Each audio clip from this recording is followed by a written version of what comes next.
Good evening, everybody. Welcome to the Mountaineer Locker Room Then and Now. I'm Greg Christ, and I'll be joined here with my two co-hosts, Frank Fear and Mickey Plumley, in just a moment.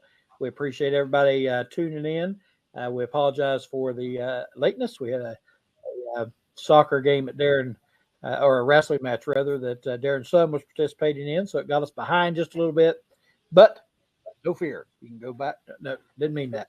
No worries. You can go back and watch it at any time. You can it's be in the archives. You can pull it up, watch it, YouTube, Facebook, Roku, cable, wherever you want to watch it. So Frank, Nikki, welcome in, you guys. It's good to see you again. And I know we got a lot of good stuff going on, a lot of good stuff to talk about. Even got some rumors flying around.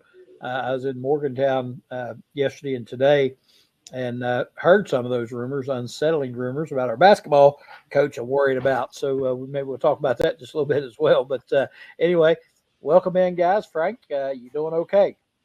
Doing fine. Obviously, a very eventful week with the Big 12 schedule coming out. Exciting. And also with the signing day. Today was the big signing day. And I looked at the numbers before the show, guys. And Rich Rod has brought in 60 players between the portal and freshmen. The thing is, I want to be a mouse on the wall during spring drills, and then because I'll tell you what, this is going to be as good as the Duke out at the OK Corral, because these guys are going to. Who's going to make the roster, and then who's going to play on Saturday? It's going to be quite a thing, quite a show.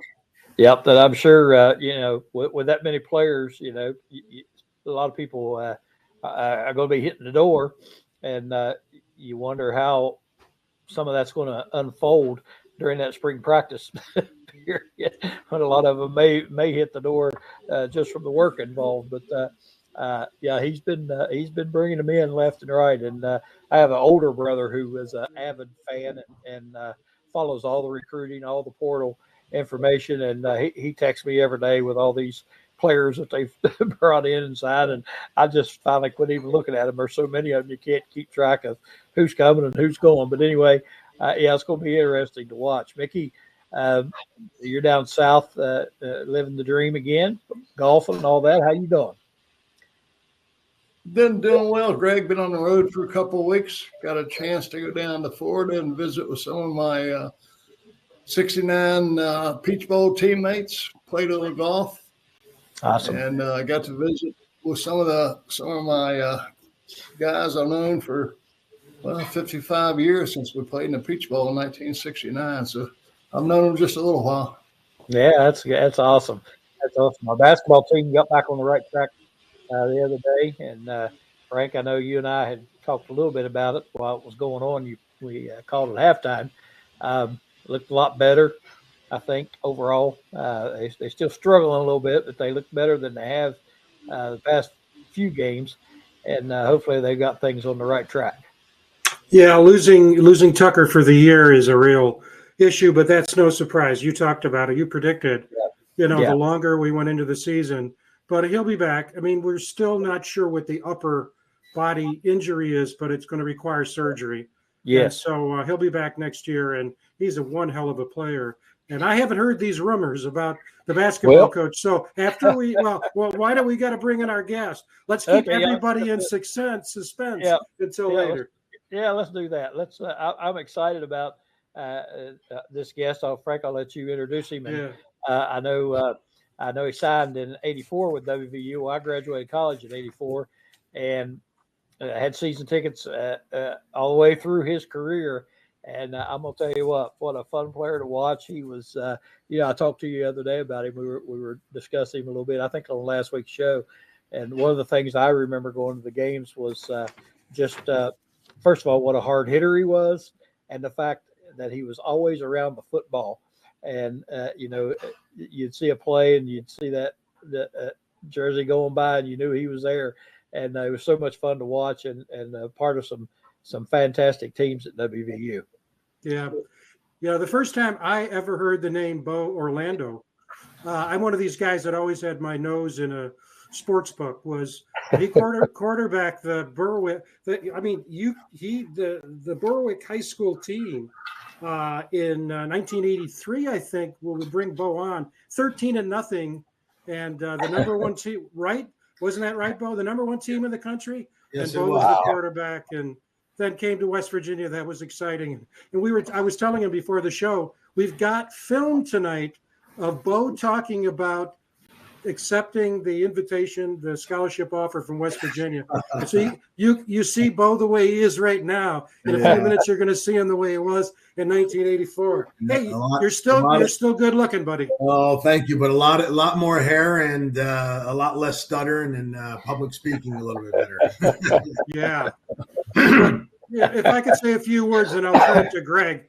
Bo, All-America his senior year in the West Virginia Sports Hall of Fame, tremendous defensive back. Actually, on another video, we have that great interception you had against Maryland for a touchdown, pick six. Played 107 games in the NFL, almost 200 tackles, 10 interceptions in the NFL, and of course, played in that incredible 1988 game. I guess that was the last game of your career. When West Virginia played Notre Dame, and if it hadn't been for that, we all say, if it hadn't been for that injury in the first quarter, the national champion would have been the Mountaineers, right, Bo? That's got to be true. Yeah, of all my decisions, I mean, West Virginia was obviously very close to my heart and the best thing that I ever did. But I only had one ever regret from West Virginia, and that was the Notre Dame game. That those guys got hurt, and I don't think we played our best football. We weren't as ready to go in the bowl game as they were. It was our first big bowl game, like really big bowl game for us. And I don't know. Not that we didn't take it serious stuff, but I don't think we were as ready as Notre Dame. We all say that the injury to Major got us. If it hadn't been for that, we'd have won that thing. But anyway, it was what a fun year it was, just going to games and watching games and all the uproar around the program. It was awesome, and I'm sure as a player it had to be pretty special. And I know Frank Bo and I, Nikki Bo and I got a lot in common. I can tell that already. We got the same clock on the wall. Nothing to do with football. My mom's clock. I'm at my mom's house. Anyway, Bo, I know. Hey, Bo. Go ahead, Nikki. Yeah, Meg. Yeah, going back to your high school career and that team that went undefeated in '83. Couple of questions. You actually played both ways, didn't you? Went your quarterback and you played defensive secondary also for that team. I really didn't play that much. I mean, I was 155 pounds when I came to West Virginia. When I was in high school, I was 155 pounds and can run. So my coach played me mainly at quarterback, and I played in some of the big games where he had some speedsters, but I only played in about 3 or 4 games defensive back wise. So quarterback was my main position in high school. So why don't you? I know our listeners are always curious. Go ahead and talk about, if you will, how everything evolved into getting. Well, we've had a legendary Coach George Curry, who passed away a few years ago. But Coach was the winningest coach in Pennsylvania history up until about I think about a year and a half ago, and he was just a real big disciplinarian. He was way ahead of his time, and We just always had a good program when he came. He was a young guy when he came in and built the program up. And then my class was a pretty special class. We had a lot of good athletes and up under us. And it was a thing of building the tradition. And we played our second game of the season. We played a team out of Washington D.C. He would play every second game of the year. He would play someone from Maryland. He played St. Ignatius from Ohio. Even though we weren't maybe that caliber with some of those teams, he always said that if you can play with those guys, you can play with anybody in the state. So we beat a team from Washington, D.C., Gonzaga Prep in a very tough game. Went on through the season, and we had 11 out of 13 shutouts. and we played. It was, I think, before the championship game. It's when USA Today had the mythical. There's no playoffs, but had everybody in there, and I think we were like 4 or 5 going into the final week, or going into the last to the next week. And I think the first 3 or 4 teams got beat and moved us up to number 1. So when we won our championship game, we just stayed there. And I know it's a mythical national championship, but the program here, they're 6-time state champs, and we just had a tradition and great form of quarterbacks go through and athletes go through here. And our coach was just legendary. I can't say enough about Coach George Curry, and he was just an influential guy in my life. My dad passed away when I was 15, and he taught me about life. I mean, it was more than just football. It was you take care of the little things, the big things take care of themselves. And he was more of a life lesson. He was a great football mind, but he taught a lot of life lessons in those things that he taught us. So who recruited you, and how did you get to WVU? Well, a little guy called Bill Kurlavich. Bill's from up around our area and recruited all of us that were up around here. And I remember when Bill came in for dinner, and I'm come from a big Italian family, and everybody was at dinner, and Bill was scraping at his plate. He tried to be nice and just take a little bit. Well, my mom's, homemade everything is that. So Bill's eating it up, and after dinner, the women started cleaning up, and I have 5 brothers, and we all went into the living room, and and all of you guys know Bill Kurlavich, so I can't say the language on here, but he pretty much kind of warned me that if I don't come to West Virginia, and my brothers took a loving to him, and it was a great decision. I mean, like I said, it's the best thing that I ever did. My closest friends from West Virginia, like I think it was Mickey was talking about playing golf with the guys from the Peach Bowl, but we get together the year. Brian Joswick has a tournament, the Children's Hospital tournament. I think it's about going like 35 years. I look forward every year. I take a little mini vacation and stay down there about 4 or 5 days, because all of the guys from our area, from our era, come down there, and we just have a blast. It's like we never left West Virginia. It kind of brings the kids out in us. And of course, you played for legendary coach Don Nealon. And again, our viewers and people I talk to, they always want to know about Coach Nealon. What was it like playing for Coach Nealon, and the man, like you talked about your high school coach, on and off the field? It's hard when you're playing for someone to kind of actually, have not feelings, but have an attitude about it. And it was years when I got out and went into the NFL and played on it, to see how he held everything together. He was, he coached a little bit on the field, but he pretty much generated his coaches. He coached his coaches and the assistant coaches. He had a great staff, and he overlooked everybody. I don't know how he did it. I am currently an athletic director back at my own high school, at Berwick High School. I've been for the last 6 years, and I helped coach football. And last year, our coach had some health issues, and I took over as head coach. And just a little high school program, and I can imagine what Coach Nealon did. I mean, I can't say enough. Coach Nealon was just guy that didn't swear. I can't believe in my 5 years, I didn't hear him swear a bit going through a college football. That's very, very rare these days. And just the guys that he brought in, the way he recruited, and the guys that it was just tough smash mouth football. And he built such a great team, and all of us, when we get together, I mean, we all can't say enough about Coach Nealon. I mean, he's a special guy, and he's just. I'm speechless when I say about him, because he just meant a lot to me and my family, and to all of us guys. Awesome. Frank, you want to jump in? Well, I was going to ask. You had a great lead in there about. Now you're back at your high school, having been the star quarterback on the #1 team. went to West Virginia, went to the NFL, played with the Oilers, and ended up with the Steelers your last year. And now you're back. And, that must be something for the community. When you think about small towns up, near Wilkes-Barre, and I grew up in a small town, Right. It's really a thrill for a hometown hero to come home and play a leadership role. Yeah, I mean, it was, when I would come back, like, I think my family, like I said, I've always come from a huge Italian family, and my friends here in Burke is a very, probably blue collar town, maybe a little under blue collar town.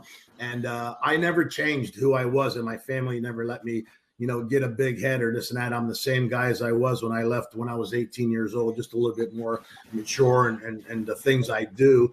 But it's great going back. When I first walked back into high school, and like you said, I would when I began coaching, I was locking, and I spent many times in coach's office at the field house with Coach Curry. And like I said, he was like a god to us. He was just like such a big mentor, such a big guy, and thought so much. And when he passed away, and I'm unlocking the gate, and I'm sitting in his office, and we're the last ones to leave, and as you go out our stadium, on the walls is a big picture of Coach, and it has all his accomplishments, his 6 state titles, and blah blah. And he has a saying that we lived by our whole career. It was God, family, football, and that's what we lived. I mean, there wasn't the phones, the computers. I mean, we were outside playing, and we dedicated our lives to it. Burke football was everything. When I was little, everybody wanted to go to the NFL, but I wanted to be a Burke Bulldog when I was in Little League football, and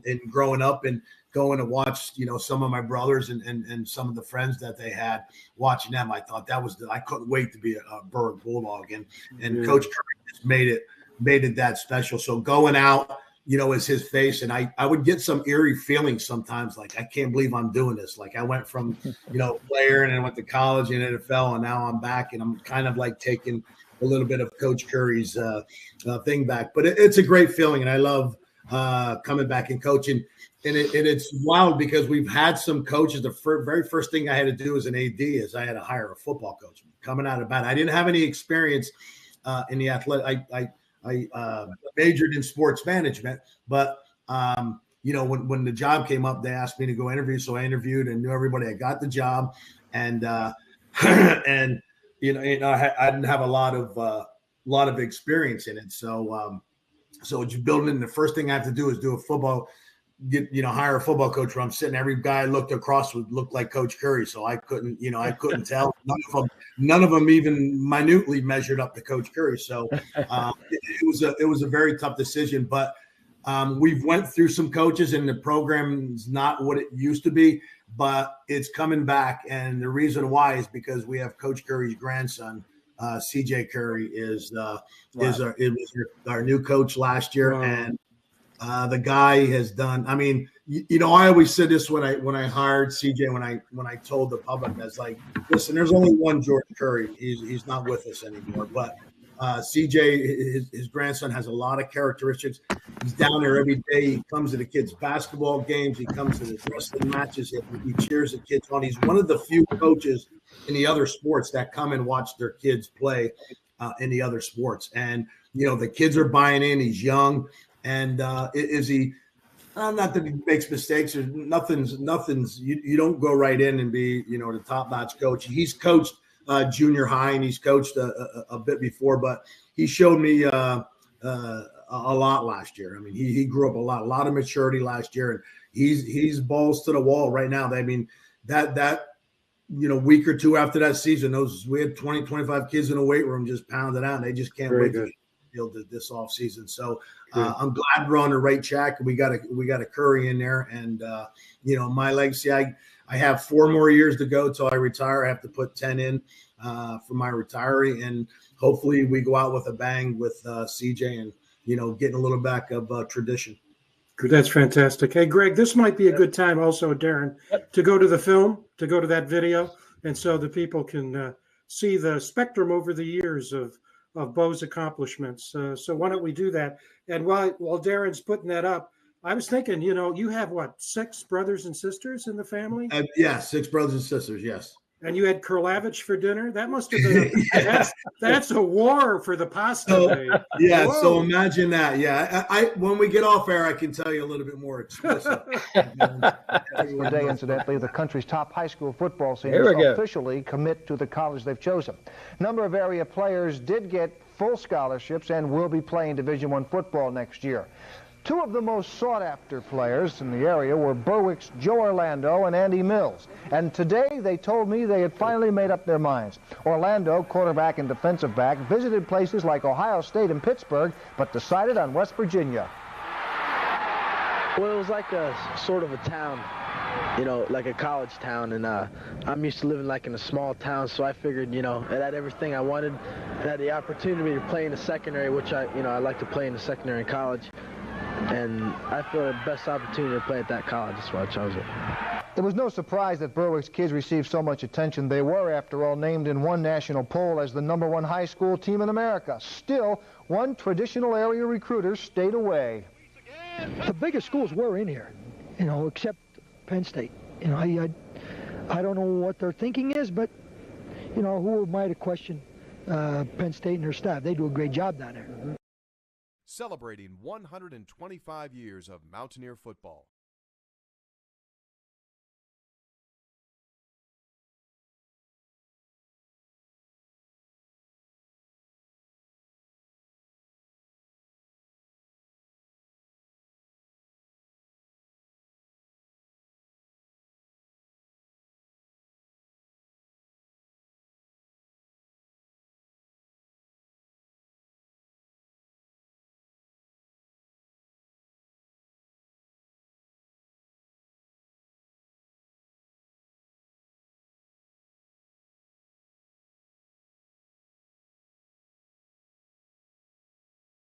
Pros, and we used to joke about it when we were together.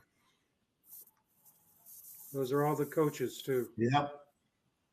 Great coaching staff. Good you know what I said last night for Coach Dillon? I mean, Morgantown's a special place, and my teammates are not my teammates; they're my family. It's like when you live out of town and the holidays come, you're excited to go home see your family.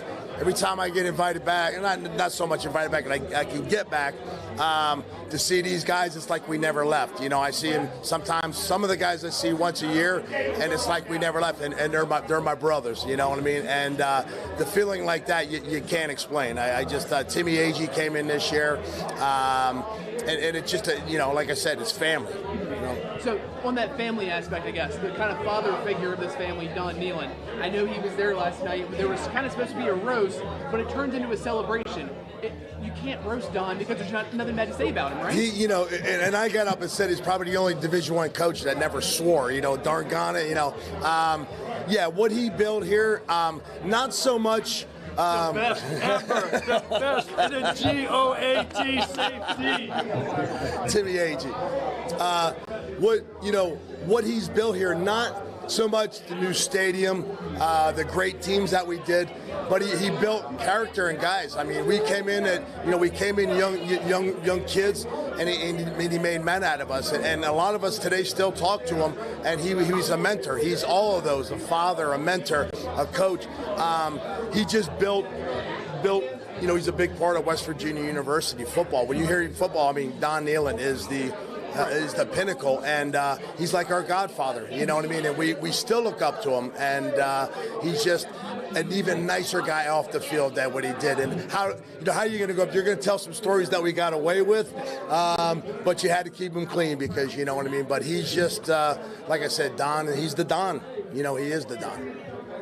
On Monday night, the Berwick Area School District announced its new director of athletics, and it's a name very familiar to sports fans in our area. The new AD is Bo Orlando, who was a standout football player for the Bulldogs in the early 1980s. Orlando went on to play collegiately at West Virginia and then enjoyed a 10-year career in the NFL, mostly with the Houston Oilers. Robin Dean went out to Crispin Field on Tuesday to chat with Orlando. He's the subject of our Sports Spotlight. yard line at outrageous. AJ, we're here with Berwick's own Bo Orlando. He was just named the athletic director of his alma mater. Bo, you were a quarterback for Berwick in the early 80s. How does it feel to be back on this field more than 35 years later in another leadership role? Very old, but no, it's great. I have a lot of family and friends here, and don't live very far away. But Berwick is a very rich tradition, and like I said, if it wasn't for the athletics for me here and for coach and for family and friends, I would never be standing here and done what I accomplished. So I'm very proud to be back at home. From Berwick to West Virginia to the NFL, now back to Berwick. What made you want to come back to your roots? Well, I've never very ventured too far. I've lived in Bethlehem for a lot of years, and I come back and do a little bit of work here. Stay with my mom. All my brothers and sisters. I'm one of 7. Everybody's here but me. So I come back, and that's what's the nice thing about family. But one thing here is I know everybody and their mother, and all their kids, their siblings, and their siblings, and so on and so forth. And I'm kind of like a comfortable person. I like that kind of that atmosphere of being well known. You've been in athletics at the highest level. What are you going to take from those experiences to help student athletes here at Berwick? Well, that's very, very key, because like I've been on the highs and I've been on the lows, and I tell everybody it's in all the athletics is like a roller coaster ride, and you got to go with the ride. You got to take the good with the bad, and like I've experienced everything. So what I also bring is the athletic side of me, but for the student side, knowing that, listen, this does end someday, and it is very important for an education, and if you can get some money for it, fantastic for your talent, but it does end someday, and to handle yourself, and probably one of the most lessons as Coach Curry taught us, to be young men. We were taught us to be great players and be motivated, but the bottom line is everyone's been successful because he taught how to be young men.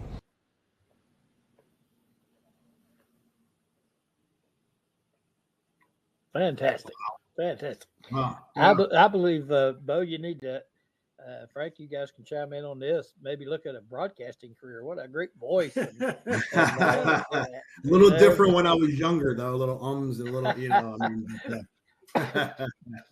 Yeah, you look back, a lot more hair and a lot stronger. Yeah. Awesome. But you can see the points that Coach Curry. I mean, he developed young men. I mean, football was just a big part of it. God family football, and that's how I've lived my life. And I've given a lot of speeches on God family football, and I truly believe it, and I live it, and that's what I try to pass on to the kids. That's all.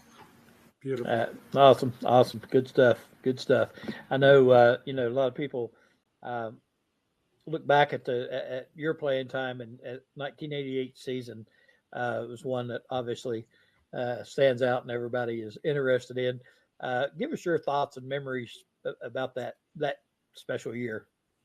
God, we were so close. I think and I don't know the statistics, but I think we had about 27 or 28 fifth-year seniors that came back for that year. And, it wasn't everybody was leaving, or there wasn't the portal wasn't around. And, we were as close on the field as we were off the field. I mean, there was no, segregation, black, white. We hung out. I have a lot of great friends, and we're still very close. Like I said, when we get together, it's like we never left. But that was just a special year. And we, a big tribute to it, I think we had 40 guys bench over 400 pounds. Al Johnson was our strength coach, and, we called ourselves Meathead, and we prided ourselves on being just a tough football team. We never got the respect. And I think still today we don't get the respect that the Penn States, the Ohio States get, but we played with a chip on our shoulder. And, we knew what we had. And looking back, like Fox, Ronald Turnbull, we had some players. It wasn't like we were the slum team, you know what I mean? And, those guys, we just played hard, and we went in every game, and we were physical. We just said, if you come in here, if you think you're going to beat us, you're going to walk away, whether you win or lose. You're going to know you got thumped in Morgantown or in West Virginia football. We're going to leave an impression on you. And like I said, one of the greatest things ever, and you can ask all of one of our players, that in the '88 season when we played Syracuse the very, very last game, we we ended up beating Syracuse. It was going back and forth. We ended up beating Syracuse. We go in locker room. It feels like we were in there for an hour, and they were announcing, the bowl came in there. We're going to play Notre Dame this an hour, and they came back and got us and said, you got to do a victory lap. Nobody's leaving. And it was a slow drizzle all game. Everybody had ponchos on and raincoats and soaked. And I was just getting ready to say, not sorry to interrupt you, but I was just getting ready to say, I got me a high five from Bo Orlando that night. There you go. I come down and was hanging over the wall, flapping five with everybody. I swear to you, Greg, that I don't remember my feet hitting the turf when we made the lap. That was awesome. How pumped up and like fired up we were. I felt like I was gliding through, like high-fiving everybody on the wall. And that, in my memory, was the best for me in West Virginia. Like that was, the fans were just, I can't say enough about the fans. Even when I come back now, the people that I've met off the field, the friends that I've had in Morgantown, and just how, that's the biggest show in town and basically in West Virginia. And we're all the players. We're very, very appreciative when we come back, and I just love her. I almost moved back at one time. I was trying to move back before I moved to Bethlehem, but I hold Morgantown very, very special in my heart, and it's I bleed blue and gold. That was an awesome night. That was an awesome year, and I know we traveled a lot of away games and that sort of thing, and just fans followed. And that place was always packed at Morgantown for the games. And that particular night's one I'll never forget. That was one of the coolest things that I was ever a part of. And never forget it. Yep, never forget it. And hence in my interview when they said the only school that didn't come in Penn State is that's why I hate Penn State to this day. Not only that, but I don't like the fans and don't like Penn State. I live in an area where everybody and their mother's Penn State, went to Penn State or Penn State fans, and I'm so tired of hearing about them. I've had a hatred for Penn State ever since. Yeah. One of the interesting things, Greg and Mickey, is this, and I was thinking about Mickey's experience when Coach Carlin, as the team got better as it moved into the '69 season. But if you look at the season, in 1986, you guys were 4-7, and then in 1987 you were 6-6. And who would have predicted that 1988 team is going to play for the national championship? How do you go from 4-7 to essentially 11-1, and you're playing Notre Dame for all the marbles? I remember my freshman year when we were 7-0 and the Orange Bowl was coming in and talked to us, and then we lost to, I think it was Temple, Rutgers. Virginia came in and we lost like 4 in a row. We ended up going to the not the Sun Bowl, but the Blue Bonnet Bowl.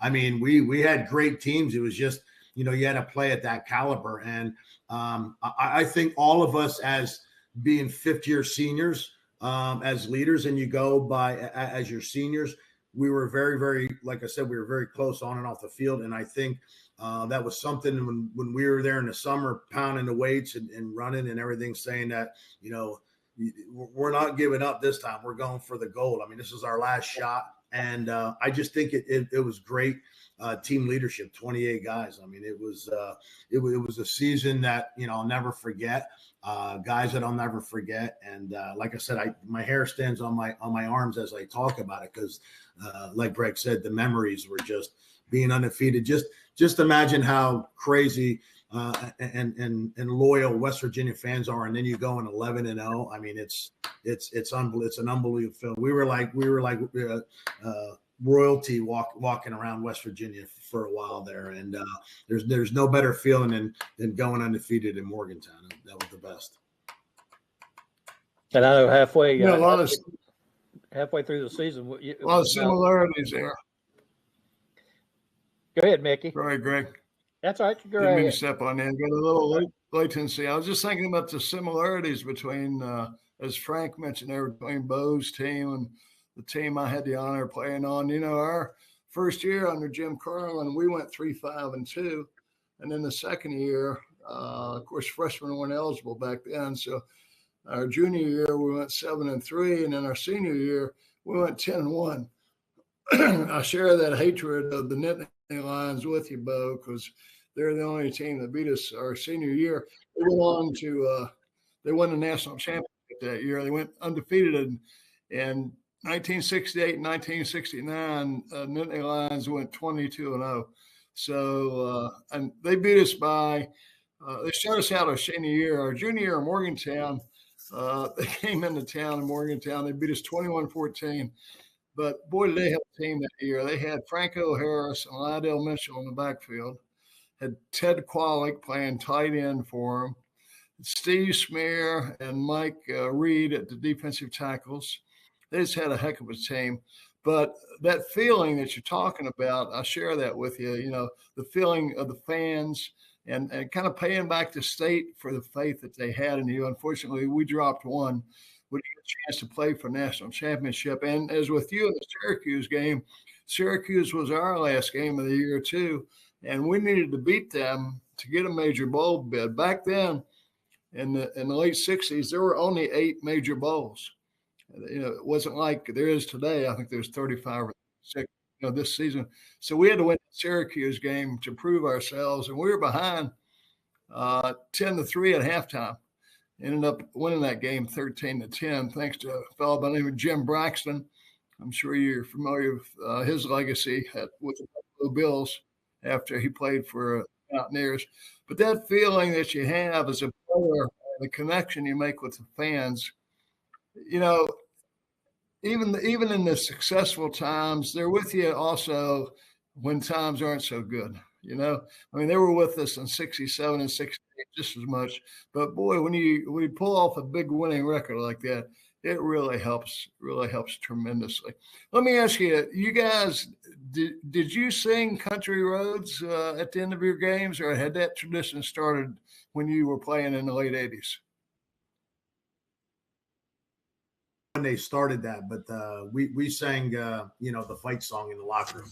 It's West Virginia, it's West, you know, we would sing that and end it in the locker room, but we didn't, you know, I would have loved that country. Yeah, it's funny that you say that because I do the music. We have a wireless thing in our basketball gym, and there's like 2 or 3 some of the parents have kids go to West Virginia and this and that. So every time we win a game, right, when everybody was leaving, I would play Country Roads, and everybody would just look at me. They know what I was doing. So I would play Country Roads, just a little tribute to West Virginia. So I get my little digs in. Frank, you want to jump back in? Hey, the other thing I wanted to, I'm so glad you. Go ahead, Mickey. Well, one last thing I wanted to mention here, Greg, was Bo, a little bit about the camaraderie that you mentioned with your teammates. You know, we too had a lot of that. I think most teams feel that they have it, but that brotherhood that you mentioned, and Frank actually wrote a book about this, it seems to transcend teams and generations. I mean, when Dale Wolfley was running the varsity club, every time you go back to Morgantown for a reunion, there were players there from every generation. And that kind of fell apart once Wolf left that job. I kind of miss that. I understand they're looking at putting a new person into that position up there. Have you heard anything about that up in Pennsylvania? I heard they're trying to reinvigorate the varsity club. I haven't heard, Mick, but I'll tell you what, for a couple of years, we would go back for games, and then you would go home and hey, such and such was there. Such and such was there. Like you didn't know guys were there. And then when Wolf got that together and we would go into the tent, I mean, that was fantastic. I mean, I don't know why they got rid of that. Like I said, that got to bridge us when you were there and meet you guys, or guys that played the 60s, 70s, 80s, 90s. And I've met a lot of guys that I've watched on TV when I was gone in the 90s and 2000s that I was big fans of, and, you know, at West Virginia, and, you know, got to talk with them and see what kind of person they are off the field. And I think it was the best thing they did. I would love to see them bring it back if they ever do. You know, Rich was a big proponent of that. And hopefully Rich does something to bring the Mountaineers back, because, you know, he is one of us. I played with Rich. My true freshman year was a teammate of mine. And so I hope Rich knows, and he was kind of in our era. So hopefully he does. But you're right, Nick. Listen, Yeah, I have been, all over the country. I've played with 4 different NFL teams and this guy and that guy. And I don't think everybody's as close as the Mountaineers are. You're just I always say there's something special about Morgantown, and the people are just always down to earth, and they just bleed blue and gold no matter what. But there's something that's an athlete, non-athlete, whoever you are. It's just the nicest people, and it's a bond there between players, because I think one of the factors is, I think even when we were there and you were there, you never, even though you were 10-0, they still talked about the Penn States, the Ohio States, and all this. You never got the respect. We always had a chip on our shoulders, and I think that goes a long ways. And I think when you're done with that chip, I think we still have it when we come back. Like, once a Mountaineer, always a Mountaineer. I don't care what year you played. I don't care what era. You wore the blue and gold, and that's damn pretty special. And I think, I hope Rich brings something like the Varsity Club back, because that was meeting some of those guys in a hotel. We would stay with guys from the 60s, 70s. I mean, hearing the stories and us telling them stories. I mean, it was that was the great comeback. Yeah. Good, Frank.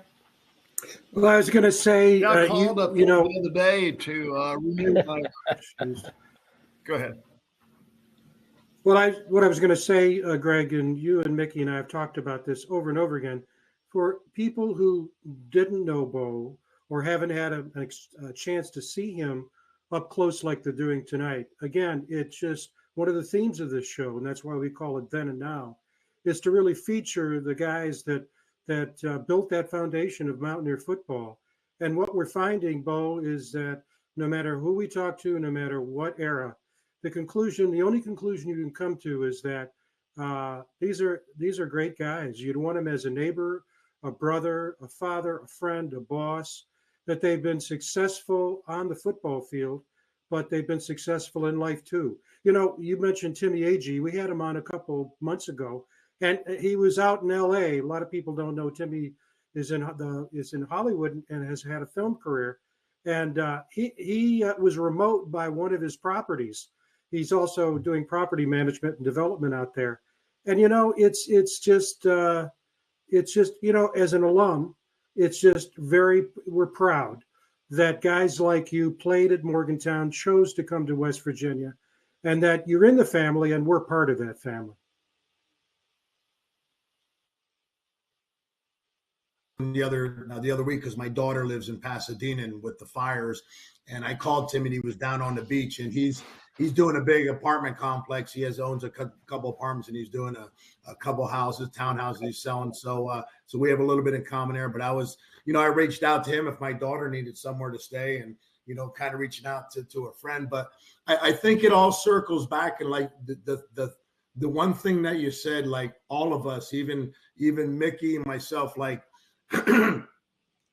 Coach Nealon was such a big part of bringing in, and I keep mentioning character. Like, even though those guys, some guys were better, some guys weren't, or this and that, and but everybody just had that chip, and it just is a great guy. I mean, there's so many great people from West Virginia that I've reached out that's helped me all over the country, players, non-players, and like you said, it's that character. It's a different breed, and it's a different place. I've never met, not that I've never been, but I mean, like other colleges, just even Auburn. It's not like Morgantown, because it's almost like we're a blue collar town, and we never forget our roots, where we come from. Where some of those guys, a lot of pros and this and that, but it's just that blue collar character building, and that's why I love coming back, because it's just brings you down to earth and a good old just having a good time.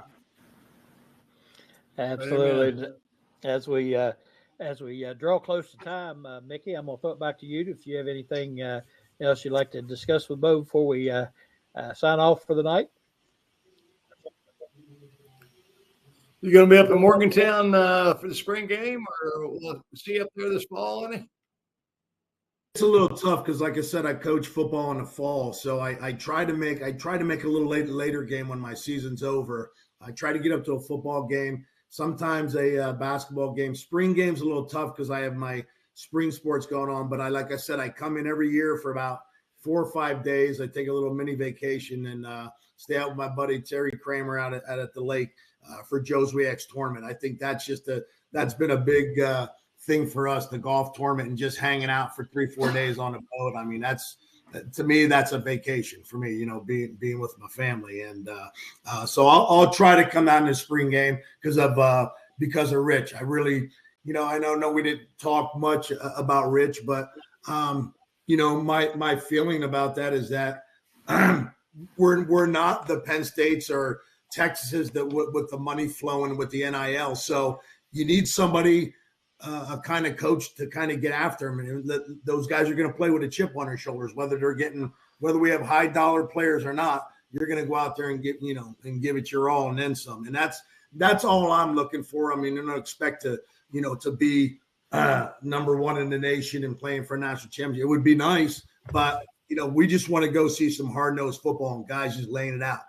You win, you lose. But I just haven't seen that temperament of West Virginia football in the last couple of years and I like Coach Brown. Coach Brown was great. I mean, he was a great character and he was a great person, but I just didn't see that old time Mountaineer toughness and that chip on their shoulder. And that's what I think Rich will bring back. I think Rich is that. We all know Rich. Rich is a feisty. I mean, he's a tough coach to play for, but I'll tell you what, their guys are going to be playing. I guarantee you that. Whoever's on the field of all those 60 new guys, he's going to have some players. I guarantee you that.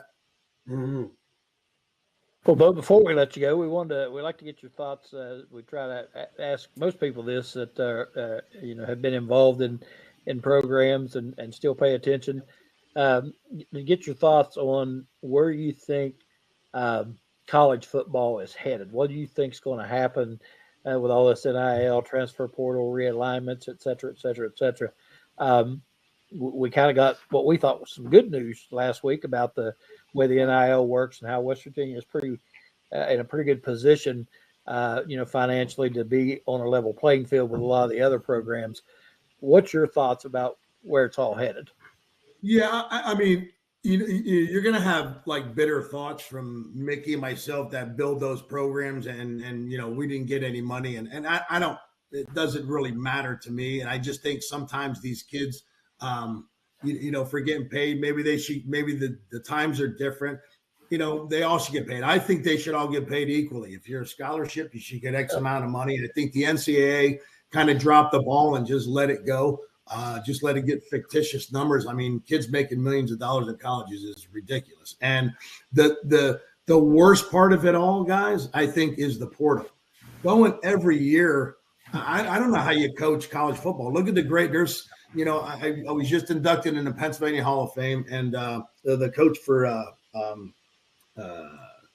who was he? Villanova, Jay Wright, was inducted. He's from Pennsylvania, and we were talking. Here's a guy, the most classiest guy and one of the best coaches in college, but had to get out because they can't compete with the NIL and the money. I mean, it's a shame you're losing great old college coaches because of the NIL. These kids are just jumping ship for money. I think the portal, paying them is one thing. They just had to set some boundaries, and they didn't set any boundaries. But the portal is ridiculous. They should give them one move. And we had, Mickey will tell you, we had one move, but if you went across to another Division I, you had to sit out a year. So we had to stay there. I think you give them one move, and that's it. You come as a freshman, and you're not playing, and you think you should be playing. Make one move, and then that's it, and go. And then I think that would make it a little bit even playing field. But this every year, you're going to have the Texas and the SMUs and the oil and gas money. I mean, we can't compete with that. And hopefully the NCAA puts some guidelines that there is some limitations on everybody to let everybody have an equal playing field. Mm-hmm. Frank, you got anything you'd like to finish up with? Well, I'm always looking at my handheld here. A couple things. Was that quarterback's name Scott Solak? Neil O'Donnell? Neil O'Donnell. It was Neil. I'm sorry. Neil, yeah. They a touchdown. My only touchdown in the NFL interception touchdown, and I had Neil O'Donnell at Three River Stadium. So that was, I used to joke. I knew Neil after we got done playing, and we did some things. And he's a great guy, and I would always jar him about that. Yeah, I had him twice. Yeah. Yeah, you guys picked off 3 passes that day, so I didn't know whether it was Zolak or O'Donnell. You guys were busy back there. That's we were busy. And Maryland, I'll tell you what, Maryland had some teams back in the day. We had some battles from Pedantic, and I mean they had some big boys back in the day, and we had some battles with them. And that's one of my things too. And when Penn State left for the Big Ten because Paterno didn't want to move they didn't want to move the basketball, the Big East at the time, Villanova and all them. And I wish we would have formed, back then the Penn State, Syracuse, Maryland, all them, West Virginia. I mean, that would have been, we could have gotten Notre Dame in there. I mean, that would have been a conference to sell. And I just think that was one thing that we missed the boat. Yeah. I mean, the Big 12 is nice, not geographically for us, but like back then, Penn State, us, Maryland, Boston College. I mean, we had some wars with those guys, and that would have been a great conference. And they kind of dropped the ball on that back in the day. Yeah, and for the record, obviously everybody here knows it. You beat Penn State that year, 1988. You beat them. Well, I beat them 2 out of my 5 years, and my junior year we had them by 8, going with like 8 minutes to go, and they called Craig Taylor called a screen. They called a penalty, of course, up at Penn State, and they got the ball back, and then they scored right at the end. And it was a friend of mine, who my teammate from Pennsylvania, Gary Brown, ran into 2-point conversion to beat us. And I should have had him 3 out of my 5, but the best one is when we whooped them my senior year. I mean, I had all my family, everybody was down. We had like 30 guys down, and I mean, that was the best beating ever. I mean, that was we had Pat Randolph on the show a couple of months ago, and that run at the end of that 84 game, what a run!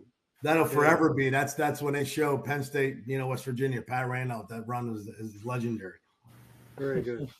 Well, the other stat, Greg, and then we'll bid Bo goodbye, is that the Mountaineer basketball team, the women are just thumping Kansas, almost doubling the score. Nice. And the men are doing very well against TCU on the road. And so they're ahead early, but it's early in the first half. Yep. That guy's done a great job. I mean, hopefully, I don't know the rumors you were talking about. Hopefully, he doesn't go anywhere. But for what he has, and losing some of those guys in the NIL are from last year. I mean, he's done a great job. He's kind of reminds me of Rich a little bit. I mean, just get after him. You know what I mean? And that's what as a good fan and a loyal fan, like.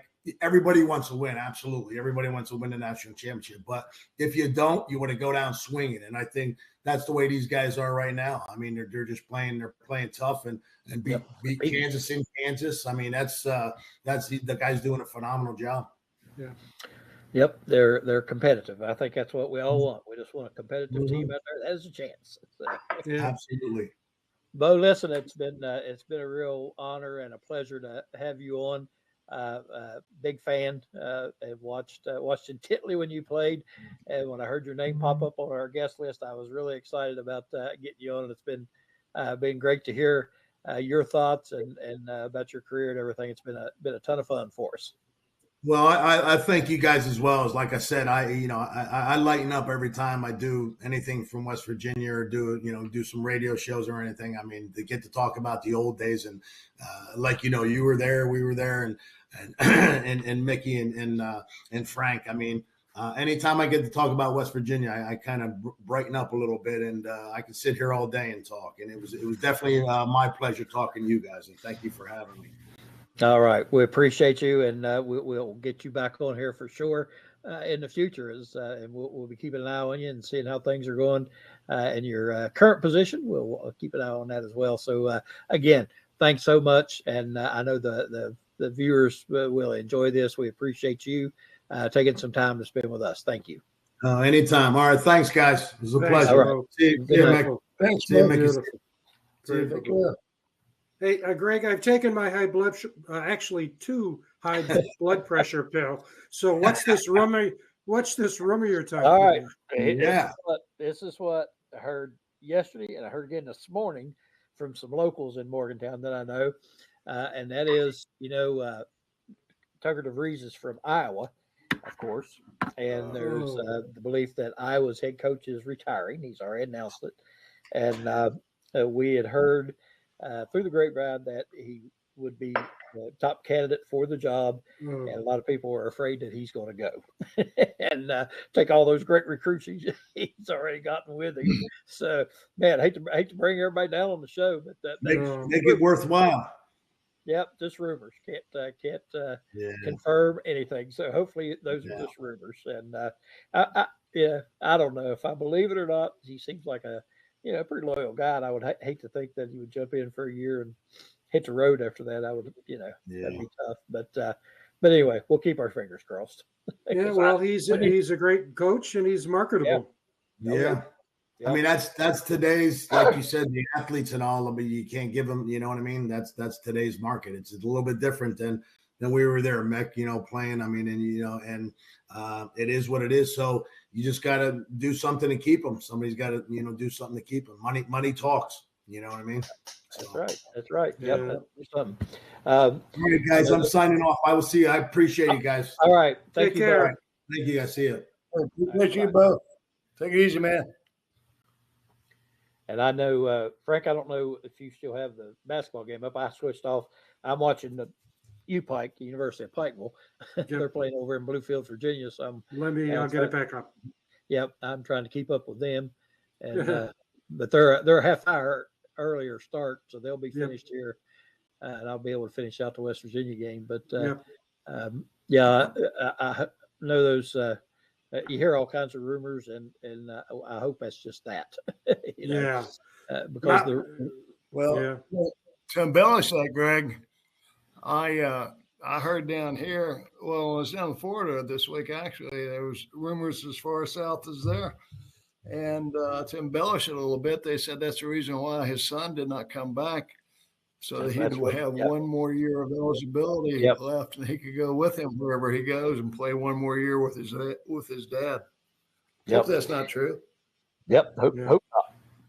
Hope not. And he's got a lot of good recruits coming in, so we'd hate to lose those as well. But it is what it is. That's today's. Well, that's what happens when you have good people. Look at the Kansas City. Well, not Detroit. The Detroit Lions. They lost both of their coordinators to be head coaches in the NFL. The men are leading TCU 25-19, and that's with 3 minutes left in the first half. And let me bring up the women here. They're up 67-35 against Kansas with 5 minutes left in the fourth quarter. So that's going to be a W. And Mark Kellogg does such a great job. There's no question about that.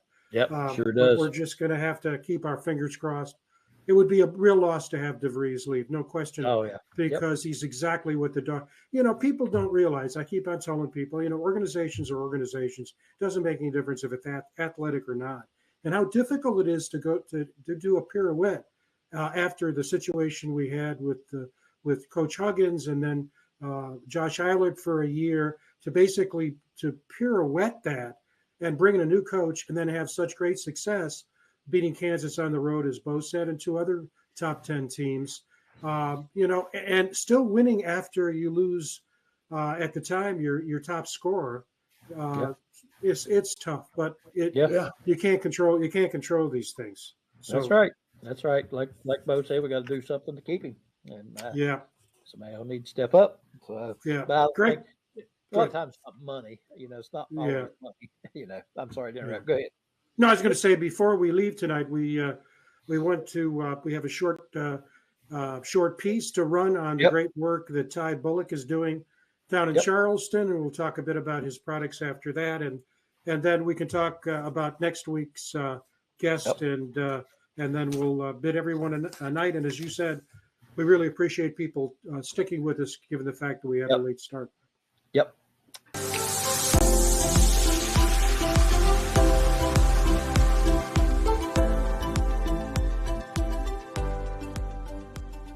We do over here in Elk City, and that is community redevelopment, and specifically through saving historic buildings, renovating them, and turning them into places that people can work, play, and and live. Where I develop these historic buildings, and we kind of turn back the clock on these things. And people ask themselves in the community, what could this be? Why is this building empty? Couldn't this be something for the community? And so that's what we try to do. We try to help purchase those kind of buildings, flip them, and then rent them out for below market rate if possible. And to date, we've done about 20 commercial buildings. We do mixed use components. So we have apartments usually on the second and third floors. And that gives it's kind of a return to that sense of community that we believe in, and that we want to help increase and foster in our downtowns in West Virginia. And so to date, we've done just a lot of cool mom and pop shops, as some people would call them, and these are kind of like the coffee shops, the t-shirt printing places, the small restaurants, the things that have character and that give our downtowns that vibrancy that we want to see, that walkability, that unique sort of experiential aspect of visiting a town that you don't really see in necessarily in every community. So we're trying to help develop that and redevelop it back. I like the term redevelop it back into a unique place that we can call home, and gives us a sense of place here in Charleston. And we're really proud of this type of work. We want to encourage folks to come and see us, come shopping, come bring your kids down. It's a very family oriented space and community. But also, if you have some business ideas, if you're interested in hanging your own shingle, if you're interested in putting yourself out there into the entrepreneurial world, I encourage you, reach out to me. My email is always available, ty.bullock@gmail.com. That's TIGHE BULLOCK @gmail.com. No idea is too small or big. Give me a shout anytime. And I'm always interested in helping not only businesses come to this part of West Virginia, but any West Virginia business, no matter where you're at. I've worked with communities all over the state, and anything I can do to help promote entrepreneurialism and small business development, that's my life goal. And I hope to speak to somebody out there in your world soon that hears this message and wants to be a part of this.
Good stuff.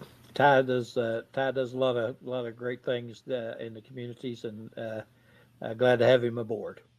That's right, and a great project. Yeah, he continues to support us. Yes, he does. He does. He just did a seminar in Charleston the other day for entrepreneurs, business people, on how to get your business up and going if you are an entrepreneur. He's now helping out in Sutton, West Virginia. I mean, it's not only in Elk City, which he's most proud of. He's helped 3 new businesses that I know of get started in Sutton. And he's helped us with my Mountain of Hope organization. the plug in for Mountain of Hope there, our nonprofit. We raise money for scholarship funds for kids that want to go to college in the Fayetteville, Oak Hill, Mount Hope area. And Ty's been a great assistance to us in evaluating the historic development of buildings that we have in the city on the National Register of Historic Places. So just all around a great, a true West Virginian. He does so much for so many people.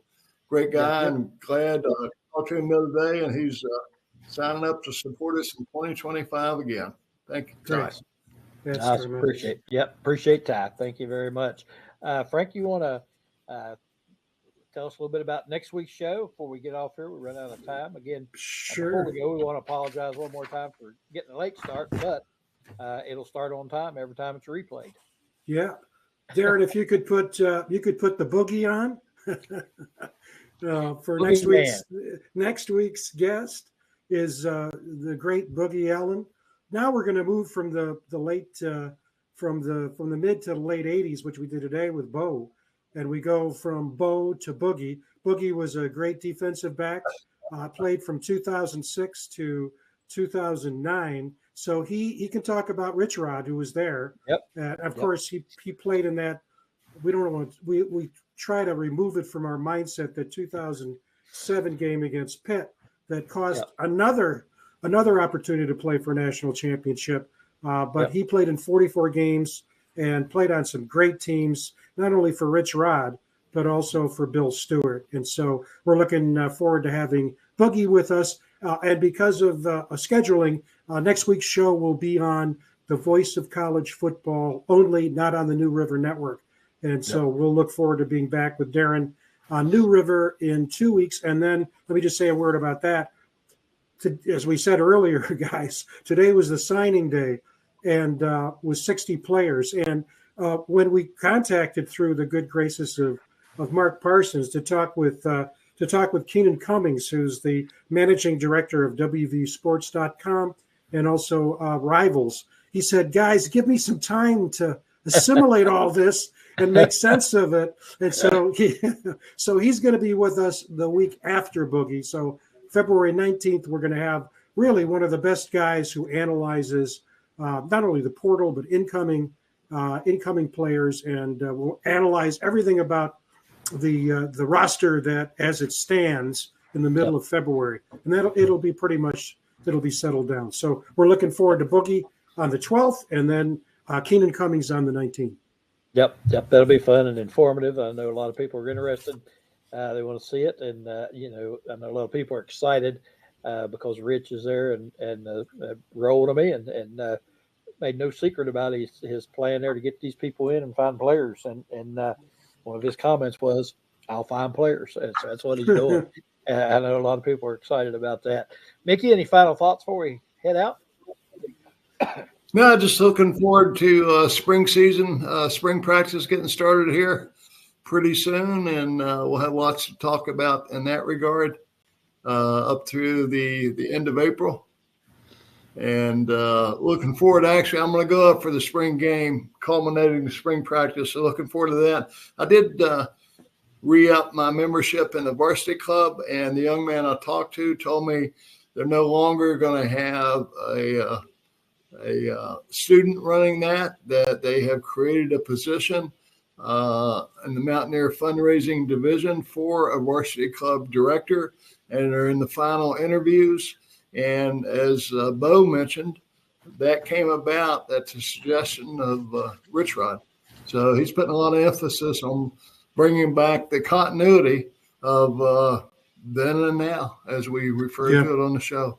Yep, sure has. That's awesome. Awesome to hear. All right, guys, another good one tonight with Bo Orlando. Really enjoyed him.